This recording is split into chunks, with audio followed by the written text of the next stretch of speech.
Immigration, Trump veut s'affranchir des procédures judiciaires trop longues. Vue aérienne d'un centre de détention, près de la frontière mexicaine, à Tornillo, Texas, le 18 juin 2018, avec une file d'enfants détenus.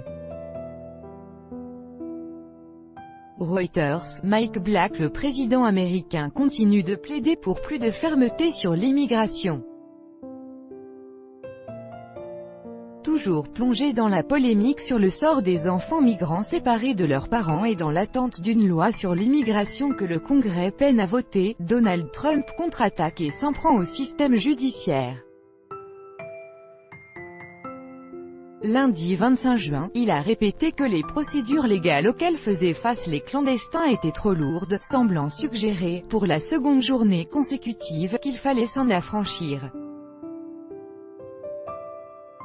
Avec notre correspondante à Washington, Anne Corpet, pour faire face à l'encombrement des tribunaux chargés de statuer sur le sort des clandestins, la Maison-Blanche suggère de ne pas s'encombrer de procédures judiciaires et passer outre.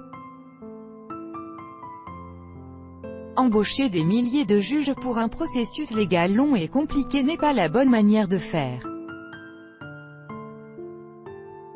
Ce système ne fonctionnera jamais, a écrit le président américain sur son compte Twitter. Hiring many thousands of judges and going through a long and complicated legal process is not the way to go, will always be dysfunctional. People must simply be stopped at the border and told they cannot come into the US. Illegally. Children brought back to their country, Donald J. Trump, @Real Donald Trump, 25 juin 2018. Dimanche 24 juin, Donald Trump avait déjà suggéré que les migrants arrêtés à la frontière devaient être expulsés sans autre forme de procès.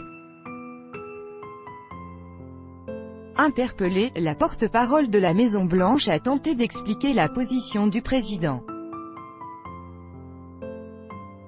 À peu près tous les Américains sont d'accord, cela n'a aucun sens que dès qu'un étranger met le pied sur le sol américain cela prenne de 2 à 5 ans de procédure judiciaire avant d'être expulsé. Ce n'est pas parce qu'on ne voit pas de juge qu'il n'y a pas de procédure légale, a défendu Sarah Sanders. Le président veut que les gens cessent d'entrer illégalement dans le pays, nous voulons une frontière sûre. Quant à ceux qui souhaitent demander l'asile, ils doivent se présenter au poste frontière pour que leur demande soit examinée, a-t-elle précisé.